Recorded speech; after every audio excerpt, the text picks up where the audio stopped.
জীবনে নামাজ পড়ে না সে গলায় একদম শ্বশুর একটা তোয়ালি দিয়েছে, চলে গেছে। হাজি সাহেবের পাশে দাঁড়িয়েছে। হাজি সাহেব মনে মনে ভাবছে এত পরেজগার লোকটা কোথায় ছিল, ও জীবনে নামাজ পড়ে না। শ্বশুরের দেয়া তোয়ালি, শ্বশুরের আন্ডার প্যান্ট, শ্বশুরের লুঙ্গি, শ্বশুরের জামা, সব শ্বশুরের, আর কিচ্ছু না, ওর খালি শরীরটা।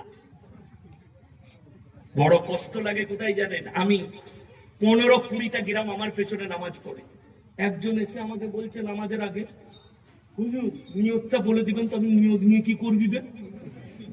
আমি দরুদ শরীফ জানো? জি না। আত্মাহাতু জি না। আমি সানা না। আমি তুই কিছুই জানিস না, নিয়ত নিয়ে কি করবি? তুই তো কাল আজ জগৎ থেকে নাই। তো বলে কি করবো? আমি যেরকম মাথা ঠুকবো তুই ওরকম ঠুকে দিবি, হয়ে যাবে। আমরা হ্যাঁ হয়ে যাবে। আর তুই না ঠুকতে পারলেও কোনো অসুবিধা নেই।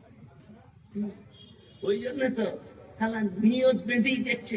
পাশে হাজি সাহেব সানা পড়ছে, দেখছে হাজি সাহেব কি করছে।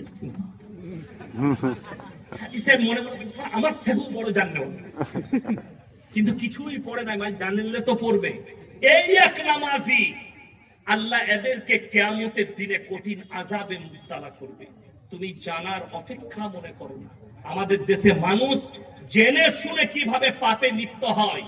এলান হয়েছে জোহরের পরে জানাজা হবে। হাড়ভাঙ্গা গ্রামে একজন মারা গেছে, বললেন জোহরের নামাজের পরে জানাজা হবে।